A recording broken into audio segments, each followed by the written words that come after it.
नमस्कार। आज बात करते हैं एक बहुत ही आम उलझन की, जो शायद हर निवेशक के मन में आती है। एक तरफ तो हमें चाहिए अच्छी ग्रोथ, है ना?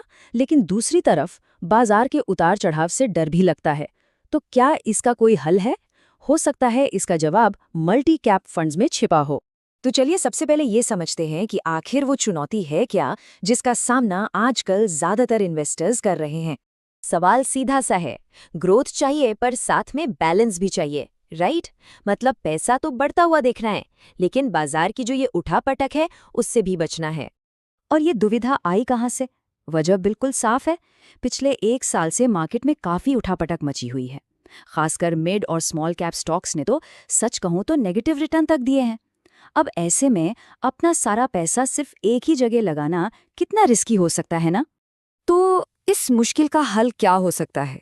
यहीं पर एंट्री होती है मल्टी कैप फंड्स की। अच्छा, तो ये मल्टी कैप फंड आखिर है क्या भला? चलिए इसको थोड़ा आसान भाषा में समझते हैं। ये एक ऐसा म्यूचुअल फंड है जो अपना पैसा मार्केट के तीनों हिस्सों में लगाता है। मतलब बड़ी कंपनियों में भी, मझोली कंपनियों में भी और छोटी कंपनियों में भी।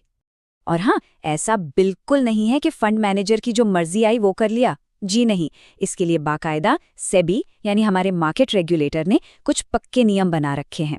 और ये नियम इसलिए हैं ताकि डाइवर्सिफिकेशन बना रहे। तो नियम क्या है?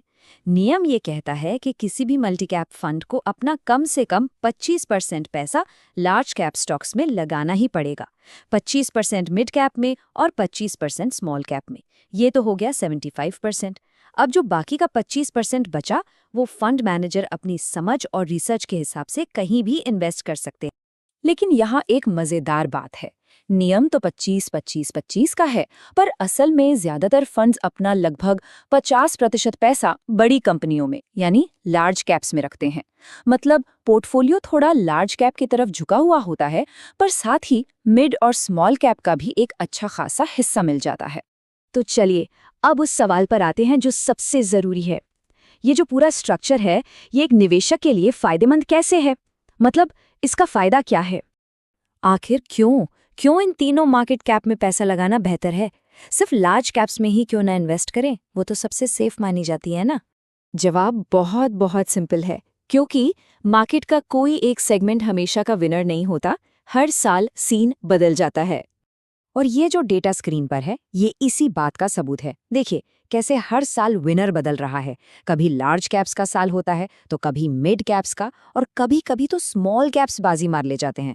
सोचिए, अगर सिर्फ एक ही सेगमेंट में पैसा लगा होता तो रिटर्न्स में कितना ज्यादा उतार चढ़ाव आता। तो पॉइंट ये है कि ये तीनों मिलकर एक परफेक्ट टीम की तरह काम करते हैं। जब मार्केट गिर रहा होता है तो लार्ज कैप्स एक कुशन, एक सेफ्टी नेट की तरह काम करते हैं। और जब मार्केट में तेजी आती है तो वही मिड और स्मॉल कैप्स रॉकेट वाली ग्रोथ दे सकते हैं। और एक बोनस फायदा भी है।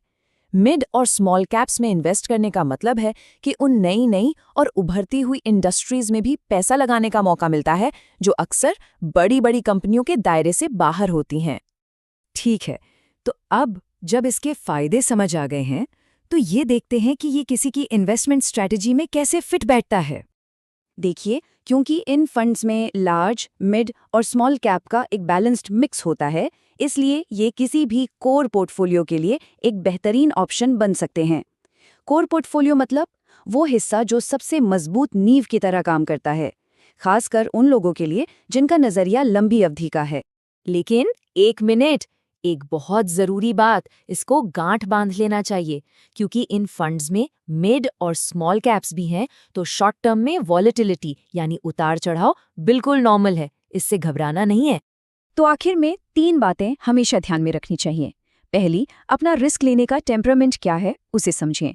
दूसरी, इन्वेस्टमेंट का मकसद क्या है और कितने समय के लिए कर रहे हैं। याद रखिए, ये फंड्स लॉन्ग टर्म में ज्यादा बेहतर काम करते हैं। और तीसरी और सबसे जरूरी बात, ये मानकर चलिए कि शॉर्ट टर्म की उठापटक इस लंबी ग्रोथ जर्नी का एक हिस्सा है।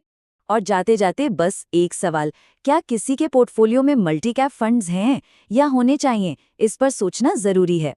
वीडियो पसंद आए तो लाइक, शेयर और सब्सक्राइब करें।